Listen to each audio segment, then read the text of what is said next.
dalam setiap proses penanganan pelanggaran, Bapak dan Ibu harus memperhatikan setiap prosedur. Nah, karena kemarin juga saya ngobrol dengan Pak Hordik bahwa ASN ini bukan hanya pegawai negeri sipil, tetapi ada TNI dan Polri. Nah, jadi ini berkaitan dengan hal-hal yang dilarang. Nah, saya kemarin di Lamandau menyampaikan bahwa sesuatu atau semua ini bisa dilakukan kecuali yang dilarang. Nah, kalau yang dilarang ini berarti tidak bisa dilakukan. Sehingga dalam proses pelaksanaan pemilu maupun pemilihan, ya Bapak dan Ibu harus tetap merujuk pada produk regulasi yang kita jalankan bersama. Saya utarakan ini berkaitan dengan pengertian ASN. ASN dalam undang-undang yang mengatur menyebutkan bahwa ASN itu terdiri dari PNS dan PNK. Sementara di dalam regulasi tidak mengatur mengenai pegawai kontrak dan tenaga honorer yang ada di pemerintah. Salah satunya netralitas yang pernah kami tangani di Bawaslu Kota Palangkaraya, yaitu terkait dengan pelanggaran netralitas yang dilakukan oleh salah satu ASN di Kementerian Ristek Dikti. Terkait dengan sanksi itu. Karena prosesnya ini kan Bawaslu merekomendasi ke KSN, kemudian KSN mengeluarkan rekomendasi ke Pemda yang bersangkutan, dan untuk tindak lanjutnya itu kan PPK atau pejabat pembina kepegawaian. Sesungguhnya agenda ini awalnya kami agendakan setelah lebaran tema ini.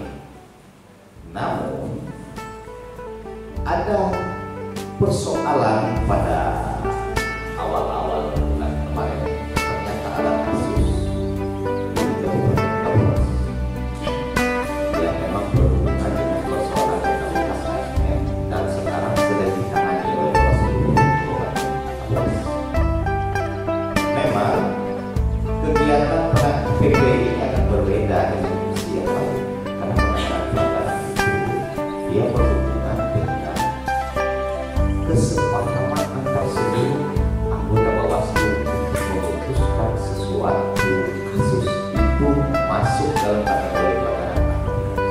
Itu sebabnya kenapa hari ini kita selain koordinasi penanganan pelanggaran, kita undang juga supaya nanti memiliki pemahaman yang sama dalam konteks penanganan pelanggaran netralitas ASN. Dan kita bersyukur pada hari ini juga Bapak Ibu dari Komisi Aparatur Sipil Negara sudah berkenan ingin menjadi berkenan dalam artian bersedia menjadi narasumber bagi kita sekalian nanti terkait dengan bagaimana hasil penanganan pelanggaran yang diproses di Bawaslu itu untuk selanjutnya diteruskan ke aparatur sipil negara. Nah, proses inilah yang nanti saya harapkan bisa digali lebih jauh dengan para narasumber, terutama rekan-rekan Bawaslu Kabupaten Kota. Karena terkait dengan sekarang lebih banyak menggunakan pada sistem aplikasi seperti Sianet. Kalau di BKN mungkin ini adalah kegiatan pertama. Nanti ada kegiatan lanjutan terkait dengan netralitas ASN ini, kita mungkin narasumbernya akan mengundang juga pihak BKN. Karena di BKN juga ada sistem IDIS. Nah, itu kalau di Bawaslu ada sigap lapor, di KSN ada Siapnet, maka di BKN ada IDIS. Nah, ketiga aplikasi ini kemungkinan besar kita harapkan ke depannya bisa saling terintegrasi satu sama lain. Nah, nanti bagaimana mekanisme dan pemahaman pemaknaan terkait dengan norma-norma yang berhubungan dengan netralitas ASN ini, terutama menyangkut dengan ketentuan perundang-undangan lainnya yang mungkin tidak menjadi kewenangan Bawaslu, dan nanti dari pihak narasumber yang akan memberikan konsep pemahaman tentang itu dan bagaimana alur proses penerusan rekomendasi dari hasil proses di Bawaslu ke KSN. Tapi hari ini konteksnya dengan KSN. Nah, saya berharap